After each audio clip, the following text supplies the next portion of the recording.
Hello, नमस्कार। स्वागत है आप सबका नेचुरलिस्ट फाउंडेशन के पॉडकास्ट में, जिसका नाम है जंगल की आवाज़। 4 अगस्त 2020 को प्रसारित हो रहा ये एपिसोड इस पॉडकास्ट के सीजन 2 का दूसरा एपिसोड है। इस पॉडकास्ट के जरिए हम आपको सरकारी पर्यावरण नीतियों, वैज्ञानिक खोज और वन्यजीव संरक्षण की दुनिया में ले चलेंगे। मैं हूँ चाहत यादव, आज का होस्ट। तो आज हम बात करेंगे कि कैसे हम इंसानों ने सफलतापूर्वक वैश्विक मीथेन उत्सर्जन के उच्च रिकॉर्ड हासिल किए। फिर हम भारत सरकार द्वारा एक पहल जिसे one sun one world one grid कहा जाता है उसके बारे में बात करेंगे।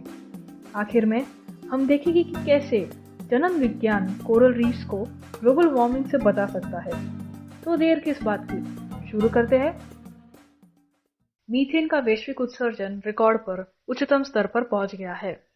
इस वृद्धि को मुख्य रूप से कोयला खनन, तेल और प्राकृतिक गैस उत्पादन, मवेशी और भेड़ के खेत और लैंडफिल से उत्सर्जन की वृद्धि से प्रेरित किया जा रहा है। विश्व स्तर पर जीवाश्म ईंधन के स्रोत और गाय ऐसे जुड़वा इंजन हैं जो मीथेन के ऊपर की चढ़ाई पर काम कर रहे हैं।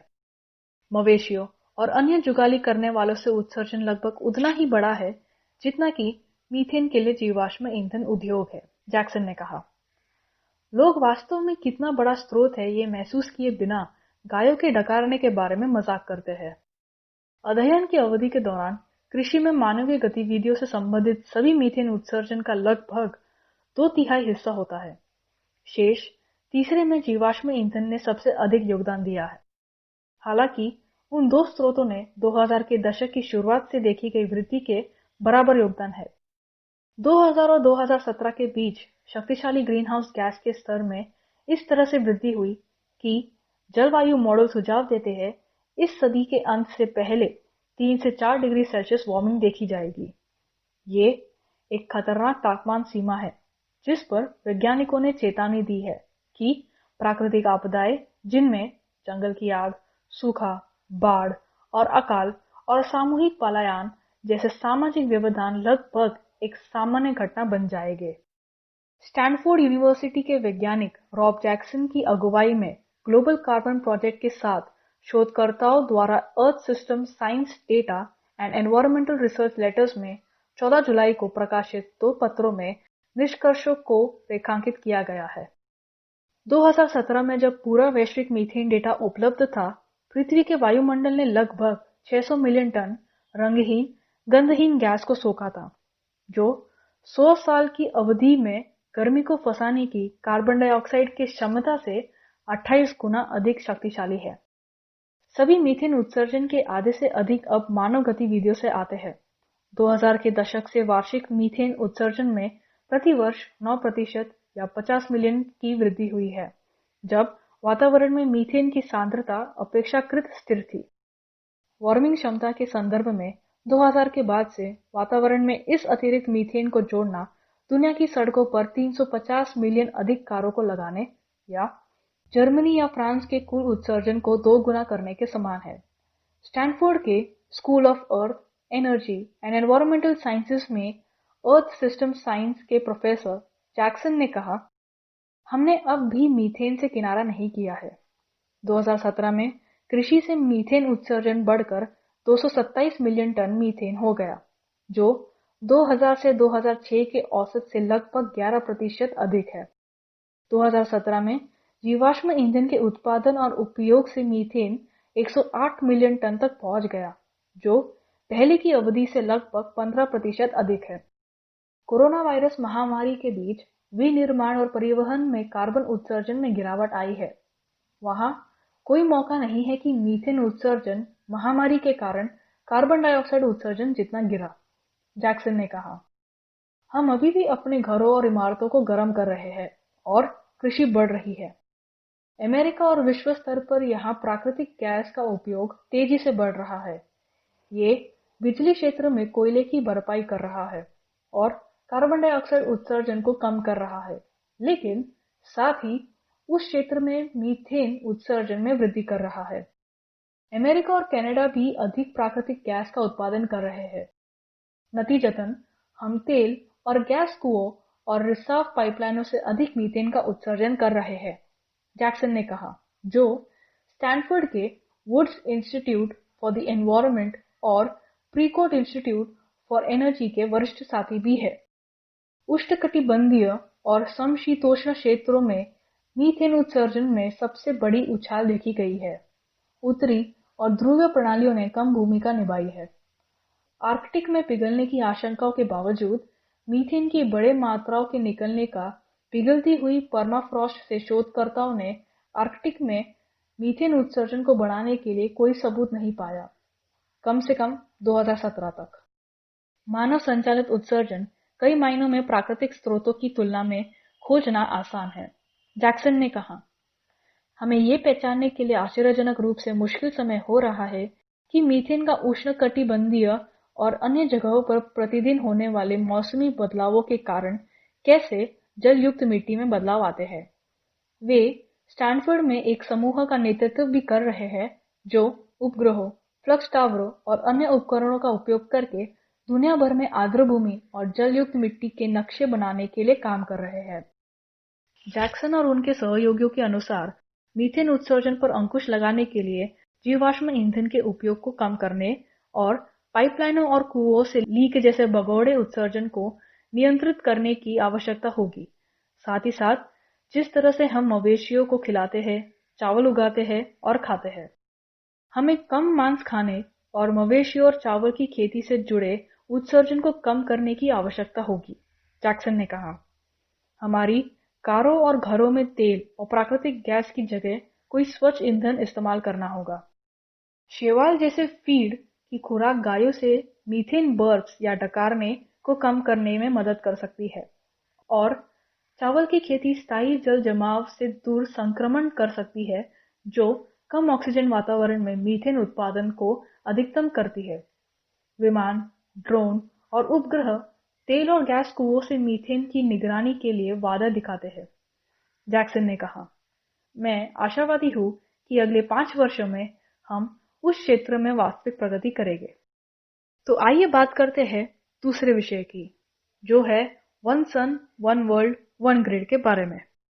भारत जैसे देश में जो लगभग पूरी तरह से कोयला ऊर्जा से संचालित है, प्रधानमंत्री एक क्रांतिकारी विचार के साथ आए हैं जिसे one sun one world one grid कहा जाता है। रोमांचक लगता है ना? तो आइए देखें कि वास्तव में ये क्रांतिकारी विचार क्या है और इस बारे में बात करें कि क्या ये उतना ही आश्चर्यजनक है जितना लगता है। इस विचार का मंत्र पहली बार भारतीय प्रधानमंत्री श्री नरेंद्र मोदी ने अक्टूबर 2018 में अंतर्राष्ट्रीय सौर गठबंधन यानी ISA की पहली विधानसभा को संबोधित करते हुए दिया था। उन्होंने कहा, हमारा सपना है जिसे one world one sun one grid कहा जाता है। हम सूर्य से 24 घंटे बिजली पैदा कर सकते हैं, क्योंकि जब दुनिया के एक हिस्से में सूर्यास्त होता है तो उसी समय दूसरे हिस्से में सूर्योदय होता है। सूर्य पूरी पृथ्वी के लिए कभी अस्त नहीं होता। केंद्रीय नवीन और नवीकरणीय ऊर्जा मंत्रालय यानी MNRE ने one sun one world one grid के कार्यान्वयन के लिए एक दीर्घकालिक दृष्टि, कार्यान्वयन योजना, रोड मैप और संस्थागत ढांचों को विकसित करने के प्रस्तावों को आमंत्रित किया है, जिसे मई 2020 में लाया गया था और इसका नाम दिया गया OSOWOG। इसे एक भाग के रूप में आत्मनिर्भर भारत आंदोलन के तहत सामने लाया जा रहा है, जिसका अर्थ है कि ये विचार अब कार्यान्वयन के लिए रखा जा सकता है। तो वास्तव में ये योजना क्या है? OSOWOG अक्षय ऊर्जा संसाधनों के वैश्विक अंतर संबंध बनाने के लिए भारत की पहल है। ये भारत सरकार के अनुसार 3 चरणों में किया जाएगा। पहले चरण में केंद्र में भारत के साथ दक्षिण पूर्वी एशियाई देश और मध्य पूर्वी देश शामिल होंगे। दूसरे चरण में अफ्रीकी देश शामिल होंगे और तीसरे चरण में विचार का पूर्ण वैश्वीकरण होगा। OSOWOG के लिए खाका विश्व बैंक के तकनीकी सहायता कार्यक्रम के तहत विकसित किया जाएगा, जो ग्रिड से जुड़े रूफटॉप सौर प्रतिष्ठानों के उपयोग को तेज करने के लिए लागू किया गया है। ये योजना चीन की बेल्ट एंड रोड पहल यानी BRI के लिए भारत के जवाब की तरह लगती है, जो मुख्य रूप से वर्तमान 78 साझेदार देशों के बीच कनेक्टिविटी और सहयोग द्वारा अपनी अर्थव्यवस्था को बढ़ावा देने का एक तरीका है। अब चूंकि ये निश्चित है कि योजना क्या है, आइए योजना की सकारात्मकता पर नजर डालें। अक्षय ऊर्जा की सकारात्मकता दुनिया के लिए कोई रहस्य नहीं है। इस युग में जहां बिजली की खपत अधिक है और ऊर्जा उत्पादन के गैर नवीकरणीय तरीकों के कारण प्रदूषण है, अक्षय स्रोत आशा की किरण है। यदि पर्यावरण में बाधा आए बिना सही तरीके से लागू किया जाए तो ये विधियां स्वच्छ ऊर्जा प्रदान करती है। OSOWOG योजना वैश्विक कनेक्टिविटी प्रदान करेगी और ऊर्जा उत्पादन के लिए कोयला खनन और अन्य विकल्पों पर भारत की निर्भरता को कम करेगी और इस प्रकार आर्थिक लाभ प्रदान करेगी। सौर ऊर्जा उत्पादन की गिरती लागत और मांग में वृद्धि के साथ यह योजना एक तरीके की प्रतीत होती है और इसमें सफलता की संभावना है। योजना न केवल निरंतर ऊर्जा प्रदान करेगी बल्कि कम लागत की उपलब्धता भी सुनिश्चित करेगी। इसके अलावा दिन के दौरान दुनिया के एक हिस्से में उत्पन्न ऊर्जा का उपयोग एक साथ दूसरे देश द्वारा किया जा सकता है, भले ही सूरज वहां अस्त हो। जब जैसे भारत में सूर्य अस्त होता है तो यह फ्लोरिडा और इसके जैसे देश में उगता है। यह परस्पर संबंध ये सुनिश्चित करेगा कि दोनों देश बिजली साझा कर सके और उच्च भंडारण उपकरणों की आवश्यकता नहीं होगी। हर योजना कुछ नकारात्मक प्रभावों के साथ आती है और इसलिए इस विचार का भी है। विशाल माइक्रोग्रिड से दुर्घटनाओं, मौसम और साइबर हमलों के प्रति संवेदनशीलता बढ़ जाती है, जिससे न केवल स्थानीय स्तर पर बल्कि दुनिया के दूसरे हिस्से में भी बिजली उत्पादन में बाधा आ सकती है। रक्षा और अस्पताल जैसी आवश्यक सेवाएं सहित कई गतिविधियों के लिए ऊर्जा की आपूर्ति आवश्यक है। परियोजना के तहत ये सामान्य ग्रिड पर निर्भर होंगे। इस प्रकार कोई भी व्यवधान कई देशों और यहाँ तक कि महाद्वीपों में महत्वपूर्ण सेवाओं को प्रभावित कर सकता है। इसके अलावा कई देशों की प्राथमिकताओं में उनकी सामाजिक आर्थिक स्थिति के आधार पर अनिवार्य रूप से स्वच्छ बिजली उत्पादन नहीं होगा। इस प्रकार कई देश इस विचार से सहमत नहीं होंगे। अगर वैश्विक बंटवारे से समग्र दक्षता में संदेह पैदा होता है तो बिजली की लागत पर एक सवाल है जो मोटोस में से एक है। ट्रांसमिशन लॉस भी हो सकता है। बड़े पूंजीगत व्यय अब बिजली उत्पादन के लिए आवश्यक नहीं है। जो कोई भी छत पर सौर स्थापित कर सकता है या एक माइक्रोग्रिड स्थापित कर सकता है, बिजली व्यवसाय में संदिग्ध मांग की ओर अग्रसर हो सकता है। कोविड-19 के कारण अर्थव्यवस्था में बदलाव एक नकारात्मक प्रभाव साबित हो सकता है। यह योजना स्केल की अर्थशास्त्र के बजाय बड़े पैमाने की अर्थशास्त्र को विकसित कर सकती है, जिसका अर्थ है कि ये बड़े पैमाने पर उत्पादन पर केंद्रित है और लागत प्रभावशीलता पर नहीं। सौर ऊर्जा भी बहुत सी जगह लेती है जो सही ढंग से लागू नहीं होने पर वनों की कटाई का कारण बन सकती है। OSOWOG के विचार के लिए कई सकारात्मक और नकारात्मक है। ये या तो विनाशकारी गिरावट या उच्च आर्थिक दक्षता का कारण बन सकता है। इसमें कोई संदेह नहीं कि भारत को बहुत अधिक धूप मिलता है, जो अगर कुशलता से उच्च लाभ दे सकता है। लेकिन क्या ये भारत को सौर दुनिया का सऊदी अरब बना देगी? चलिए देखते हैं कि आखिर कैसे जनन विज्ञान कोरल रीफ्स को ग्लोबल वार्मिंग से बचा सकता है। दुनिया भर में तापमान में वृद्धि हो रही है, तो इसका क्या मतलब है? हम जानते हैं कि कोरल इन पर्यावरणीय परिवर्तनों के प्रति अत्यधिक संवेदनशील है। ग्लोबल वार्मिंग, प्रदूषण और मानव गतिविधियों के परिणाम के कारण दुनिया भर में पानी के तापमान में वृद्धि के रूप में कोरल रीफ खतरनाक दर से मर रहे हैं। पिछले 3 दशकों में ऑस्ट्रेलिया के ग्रेट बैरियर रीफ ने अपना कोरल कवर खो दिया है। कोलंबिया यूनिवर्सिटी के एक नए अध्ययन से अधिक सबूत मिलते हैं कि आनुवांशिक अनुक्रमण रीफ बिल्डिंग कोरल में विकासवादी मतभेदों को प्रकट कर सकता है, जो एक दिन वैज्ञानिकों को यह पहचानने में मदद कर सकते हैं कि कौन सा उपभेद गर्म समुद्रों के अनुकूल हो सकते हैं।